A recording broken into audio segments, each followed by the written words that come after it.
जय हिंद। तो समझते हैं प्री प्राइमरी बाल वाटिका शिक्षक भर्ती के संबंध में अब उत्तर प्रदेश से भी पॉजिटिव खबरें आना प्रारंभ हो गई हैं। ऐसे में आप सभी लोगों का ये भी कमेंट था कि सर उत्तर प्रदेश में कब होगा, तो यहाँ पर भी शुभारंभ हो चुका है।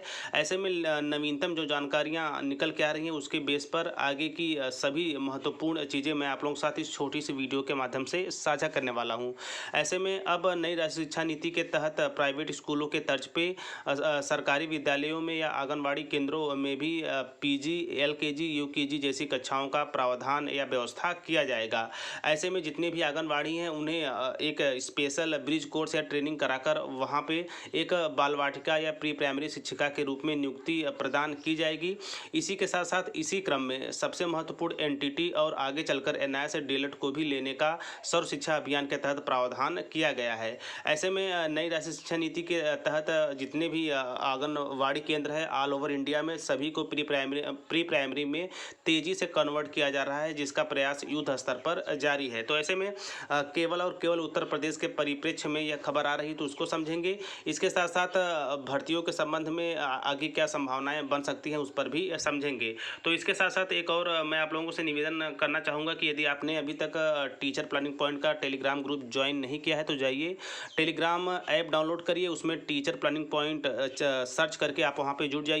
वहाँ से भी आपको शिक्षा विभाग से जुड़ी डेली जो न्यूज़ होती हैं, गैजेट्स होते हैं और इसके साथ साथ जो महत्वपूर्ण नियमावली में बदलाव होते हैं वहाँ से भी आपको प्रत्येक जानकारियाँ मिल जाएंगी। तो चलिए आते हैं प्री प्राइमरी बाल वाटिका शिक्षक भर्ती पे कि केंद्र सरकार की कब तक मंशा है इसकी जो स्थितियाँ वर्तमान समय में बन रही हैं उसको दूर करते हुए अस्थायी नियुक्ति की। तो देखिए यदि बात की जाए उत्तर प्रदेश की तो देखिए यहाँ पे लगभग 1 लाख यानी कि लगभग 1.5 लाख से ऊपर ही ऊपर यहाँ पे आंगनबाड़ी केंद्र है, यानी कि 1,87,000 के लगभग यहाँ पे आंगनबाड़ी केंद्र है जिन्हें तेज़ी से बाल वाटिका में कन्वर्ट किया जा रहा है। इसके साथ साथ जो पढ़ाई का जरिया है यानी कि जो पढ़ाने का ढंग है उसमें भी काफ़ी तेज़ी से बदलाव किया जा रहा है। इसके साथ साथ फर्नीचर हो गए, बैठने की व्यवस्था, ब्लैक बोर्ड और जो टीचिंग लर्निंग मटेरियल्स होते हैं उसे भी अब नई राष्ट्रीय शिक्षा नीति के तहत आंगनबाड़ी केंद्रों पर प्रदान किया जा रहा है।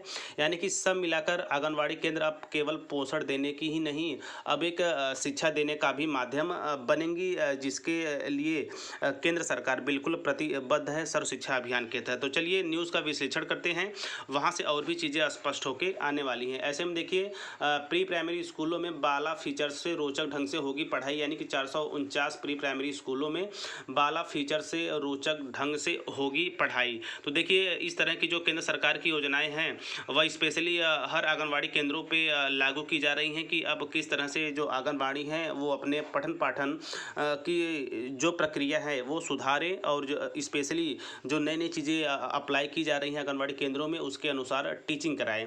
तो इन्हीं टीचिंग स्टाइल्स को ध्यान में रखते हुए आंगनबाड़ी के लिए भी केंद्र सरकार व एनसीटी की तरफ से एक स्पेशल कोर्स डिज़ाइन किया जा रहा है, जिसके तहत आपको इनरोल होकर यानी कि ट्रेनिंग को कंप्लीट करने के बाद आप इन आंगनबाड़ी केंद्रों में एक अस्थायी शिक्षिका के रूप में अपनी सेवाएं दे पाएंगी। तो वर्तमान में आप स्थिति देख ही रहे होंगे, काफ़ी कम वेतन और लंबा काम है, लेकिन आगे चलकर नई राष्ट्रीय शिक्षा नीति के तहत आप लोगों के जो भविष्य हैं वो बिल्कुल सजने और संवरने वाले हैं। तो देखिए प्रदेश में परिषदीय स्कूलों के परिसर में स्थित 449 आंगनबाड़ी केंद्रों यानी कि प्री प्राइमरी स्कूलों में अब बाला फीचर्स के माध्यम से बच्चों को मात्रा व पाई इत्यादि का रोचक ढंग से पढ़ाए जाने की व्यवस्था की जा रही है। इसके साथ साथ खेलों को भी बड़े स्तर पे बढ़ावा दिया जा रहा है। तो देखिए यहाँ पे आप देख सकते हैं सीएम योगी आदित्यनाथ के निर्देश पर परिषदीय विद्यालयों में खेलों के माध्यम से लर्निंग को बढ़ावा देने के लिए अब परिषदीय प्राथमिक और कंपोजिट विद्यालयों के परिसर में स्थित को लोकेटेड आंगनबाड़ी केंद्रों को बाला फीचर से लैस किया जाएगा। इसके लिए सरकार की ओर से प्रति केंद्र 30,000 रुपये की धनराशि प्रदान की जा रही है। यानी कि सब मिलाकर जो प्री प्राइमरी स्कूल है उनकी टीचिंग व्यवस्था को सुधारने के लिए लगभग आप देख रहे होंगे हमेशा से ही बजट पास हो रहा है। ऐसे में वर्तमान समय में देखा जाए तो कई बार आंगनबाड़ी केंद्रों को लेकर उन्हें प्री प्राइमरी में कन्वर्ट किए जाने के संबंध में लेकर बजट पास हो चुके हैं। ऐसे में अब जो नई नई चीज़ें इम्प्लीमेंट हो रही हैं उसके लिए भी सरकार की तरफ से जो बजट है वो पास हो रहे हैं। तो देखिए, भारत सरकार के शिक्षा मंत्रालय के प्रोजेक्ट अप्रूवल बोर्ड द्वारा वर्ष 2023-24 के लिए उत्तर प्रदेश के 449 को लोकेट आंगनबाड़ी केंद्रों में बाला फीचर्स मुहैया कराने के लिए 1.12 करोड़ रुपए का अनुमोदन प्रदान किया गया है। तो काफ़ी बड़ी बजट है। इसके साथ साथ देखिए, यहाँ पे बात की जाए तो यहाँ पे जो पैसा है वो प्रबंध समिति के खाते में जाएगा। तो इसको आगे बढ़ते हैं। तो देखिए, जो ये बाला फीचर्स है, इसके अंतर्गत जो कक्षा का विकास के साथ साथ बच्चों के विद्यालय आने व उनके मज़े व आनंद ढंग से सीखने की एक जगह बनाई जाएगी। इसके साथ साथ आंगनबाड़ी केंद्र में उपलब्ध स्थान इस प्रकार तैयार करना है कि बच्चे खेल खेल में सीख सके और स्थान पर सुसज्जीकरण इस प्रकार हो कि एक संसाधन के रूप में कक्षा को सक्रिय बना सके। तो ऐसे में जो भी आंगनबाड़ी केंद्र है उन्हें व्यवस्थित सुसज्जित बनाया जा रहा है और जो दीवारें होंगी वो बिल्कुल कलरफुल और रोचक होंगी, जिससे बच्चों का ध्यान और रुचि बने रहे। इसके साथ साथ आंगनबाड़ी केंद्रों में बच्चों के साथ साथ उनकी माताओं को भी देखभाल के साथ औपचारिक शिक्षा के लिए तैयार करने में उनकी भूमिका अवगत कराने के लिए ओरिएंटेशन कार्यक्रम चलाए जाने के निर्देश दिए गए हैं। तो एक पहल है, स्पेशली उत्तर प्रदेश में आंगनबाड़ी केंद्र को लेकर नई शिक्षा नीति के तहत यहाँ पे पहल प्रारंभ हो चुकी है।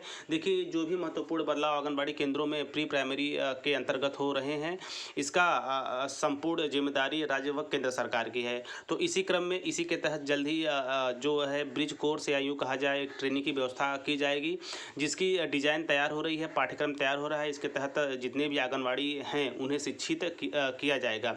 इसके बाद आप अपनी सेवाएं देते हुए एक अच्छा खासा वेतनमान क्या प्राप्त कर सकती हैं। और इसी क्रम में 30-70 के रेशियो में, यानी कि 30% तो आंगनबाड़ी रहेंगी और बाकी जो 70% है उसमें एनसीटी से मान्यता प्राप्त एनटीटी कोर्स रहेगा। और उसी क्रम में एनआईए से डीएलएड को भी लिए जाने की केंद्र सरकार जो है योजना बना रही है। आगे चल के नई शिक्षा नीति के तहत प्री प्राइमरी में और क्या क्या महत्वपूर्ण बदलाव होते हैं, किस प्रदेश से क्या नई खबरें आती हैं, नियमावली में क्या संशोधन होते हैं, उसकी प्रत्येक अपडेट के लिए आप टीचर प्लानिंग पॉइंट चैनल के साथ बने रहें। तो आई होप ये छोटी सी अपडेट आपको अवश्य पसंद आई होगी। तो मिलते हैं नेक्स्ट वीडियो नेक्स्ट इन्फॉर्मेशन के साथ। तब तक स्वस्थ व्यस्त और मस्त रहिए। जय हिंद, वंदे मातरम।